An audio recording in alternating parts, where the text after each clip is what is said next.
35 run है और हमें चाहिए 4 विकेट। ये चांसेस उतने ही हैं जितने 30 बॉलों पे 30 रन थे भाई T20 वर्ल्ड कप फाइनल में। उतने ही चांस है दोस्तों। अगर वो पॉसिबल हो पाया तो क्या पता ये पॉसिबल भी हो। अगर वो स्ट्रेटजी थी, अगर आज हम जीतते हैं तो क्या ये एक कैप्टन का ब्रिलियंस कहलाएगा। अब तक पूरी सीरीज हुई है, आप लोगों ने देखा होगा किस तरीके से इंग्लैंड ने ये सीरीज खेली है। पहले आज की बात कर लेते हैं दोस्तों कि आज किस तरीके से भारतीय टीम ये मैच जीत सकती है, या ये सिर्फ आर्टिफिशियल एक्साइटमेंट है। नई बॉल मिलने वाली है, 4-5 ओवर ही रह गए नई बॉल आने में और 35 रन है। भाई टेस्ट मैच में नेगेटिव बॉलिंग होती है। आप क्यों क्रिकेट के आदर्श बन के घूम रहे हो यार।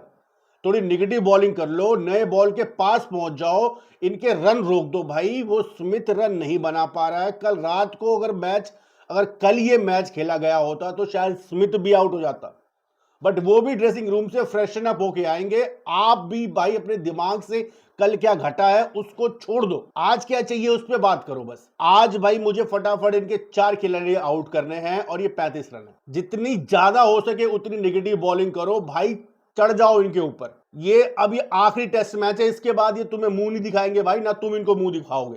हार गए तो 3-1 से हार के जाओगे, अगर 2-2 से बराबरी कर ली तो सीना चौड़ा करके जाओगे। तो इनकी तो जीना आराम कर दो ना कम से कम। हैरी ब्रुक का तुमसे हुआ नहीं, जो रूट से का तुमसे हुआ नहीं, उनकी बल्लेबाजी के आगे तुम डर गए। तो निगेटिव बॉलिंग कराओ, जितनी जल्दी हो सके नई बॉल पकड़ो अपने हाथ में और इनको निपटाओ। लेग स्टंप की फील्ड आया कराओ यार, लेग स्टंप की वाइड के लिए इतना लफड़े नहीं होते टेस्ट क्रिकेट के अंदर। बॉडी पे मारो ना, क्या पता भाई बॉडी बचाने के चक्कर में एक आध बॉल खड़ी कर दे। कप्तान साहब भाई मुर्दे की तरह मत खड़े रहो भाई, कुछ दिमाग लगाओ अपना दोस्त। गौतम गंभीर भाई अफीम चाट के बैठे रहते, इन्हें कुछ पता ही नहीं होता, और वो मैकेलम भाई नाक के नीचे से मैच निकाल के ले गया। आइए बात करते हैं भाई कल क्या घटा। इंग्लैंड एक फॉर्मेट के साथ खेलता है जिसको बोलते हैं बेसबॉल। बेसबॉल फॉरेन कंट्री में सिवाय पाकिस्तान के उन भिगमंगों के आगे और कहीं नहीं चल पाया। बेसबॉल इंडिया में आया, नहीं चल पाया। बेसबॉल अभी ऑस्ट्रेलिया में जाएगा, नहीं चल पाएगा। बेसबॉल चलता है सिर्फ और सिर्फ इंग्लैंड के अंदर अपनी होम कंडीशन में, क्योंकि विकेट्स। दोस्तों ये मैच में अगर इंडिया यहां खड़ा है ना, तो मैं अगर किसी की फॉल्ट मानता हूं, बहुत लोग बोलेंगे कि भाई मोहम्मद सिराज की फॉल्ट है, वो कैच हो जाती तो ये हो जाता वो हो जाता।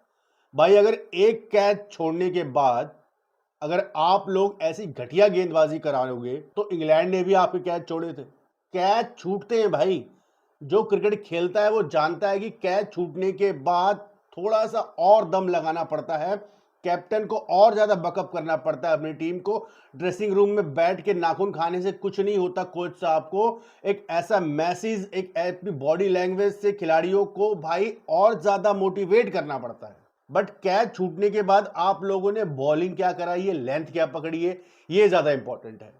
आपने हैरी ब्रुक को अपने ऊपर हावी होने दिया। आपका ड्रेसिंग रूम, आपका कप्तान बिल्कुल ही क्यूलेस हो जाता है जब कोई भी बल्लेबाज आपके ऊपर हावी होता है। आप लोग इंतजार करते हो कि भाई किसी तरीके से ये भाई साहब हमारा पिंडा खुद छोड़ें, क्योंकि हमारे पास तो कुछ भी नहीं है इनको आउट करने के लिए। टांगों के नीचे से बॉलें छूट रही हैं, बॉडी लैंग्वेज देख लो, कंधे गिरे हुए हैं, बिल्कुल डरे हुए हो भाई कि ये क्या हो गया, ये क्या हो गया। वहां बस ये सोच के खुश हो कि भाई हम तो बता देंगे कि हमने 12 शतक मारे हैं। आज तक कभी नहीं हुआ अवे में जाके किसी इंडियन टीम ने 12 शतक मारे हो। आपके कोच साहब की स्ट्रेटेजी बिल्कुल फेल हुई है। मैकलम ने बिल्कुल तरीके से स्ट्रेटजी बनाई है। उसने सिर्फ और सिर्फ इस टेस्ट मैच को 2 पारियों में सिमेट के रख दिया। भारत की पहली पारी से ज्यादा रन बनाऊंगा दूसरी पारी में। मक्कलम ने सिर्फ टोटल को टारगेट किया है भाई, उसने नहीं देखा कि क्या हो रहा है क्या नहीं हो रहा है, कितने आउट हो रहे हैं कितने आउट नहीं हो, टोटल से ज्यादा बनाना है, बात खत्म। विकेट को रीड करने में आप लोग फेल हुए हो। विकेट इतना खराब नहीं है, पिच जिसको हम पिच विकेट बोलते हैं वो पिच की बात कर रहा हूं मैं। पिच इतना भी खराब नहीं है। हैरी ब्रुक ने भाई 90 बॉलों पे 100 बना दिया यार। जरूरी नहीं है कि वो 5वां दिन का विकेट, चौथा दिन का विकेट हमेशा वैसे ही खेले यार। आप पिच को देखो ढंग से, इतनी ओवरकास्ट कंडीशन में इंग्लैंड के अंदर बॉल उतना मूव नहीं हो रहा है जितना पहले 2 दिन हो रहा था। ये विकेट बिल्कुल सपाट होने की तरफ बढ़ती जा रही है। इसके ऊपर आप एक 4 डेज का टेस्ट मैच और खेल सकते हो यहां से भी। प्रॉपर बिल्कुल एक रोड की तरह पड़ा हुआ है। हाँ, उस रोड पे कुछ हरे धब्बे हैं, वो रोड सिर्फ और सिर्फ दिखने में हरा है। मैंने पहले भी बोला था कि आपको दूसरी पारी में जब भारतीय बल्लेबाज बल्लेबाजी कर रहे थे, आपको टाइम भी भुनाना होगा। आप ये सोच लो कि भाई मैं 300 प्लस रन बना देता हूं और उसके बाद इनको 2 सवा 2 दिन देता हूं बल्लेबाजी करने के लिए और ये आउट हो जाएंगे, क्योंकि आज तो चौथा दिन है और हम तो देखते आ रहे हैं कि क्रिकेट में चौथे दिन पे क्या होता है। लोग अपने आप आउट हो जाते हैं। भाई ये ऐसा नहीं होता। वो इंग्लैंड की टीम अपने घर में एक अलग ही तरीके से, अलग माइंडसेट से खेलती है। वहां पे मैकलम हो, वहां पे उनका कोच बेन स्टोक हो, भाई वो अलग तरीके से गाइड कर रहे हैं अपनी टीम को। आपके कोच साहब आपके खिलाड़ियों को गाइडेंस नहीं दे पा रहे हैं। अब चमत्कार हो जाएगा तो चमत्कार होने के बाद गौतम गंभीर प्रेस कॉन्फ्रेंस में आके बड़ी बड़ी बातें कर देंगे।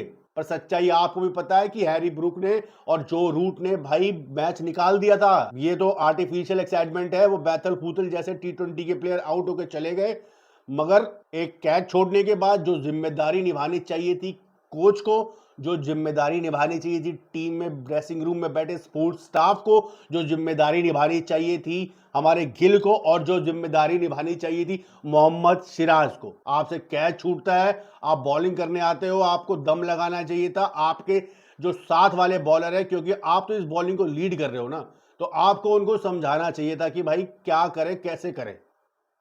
हम क्यों अपनी लाइन चेंज कर रहे हैं, वो अटैक कर रहा है तो हम क्यों उसकी अटैक में, उसकी बल्लेबाजी में फंसते जा रहे हैं, हम क्यों गलत लाइन पे बॉल फेंक रहे हैं, हमारे फील्डर्स क्यों इतनी ढिलाई फील्डिंग कर रहे हैं। भाई एक कैच ही तो छूटा है ना, क्या हो गया फिर, मौके बनाओ भाई।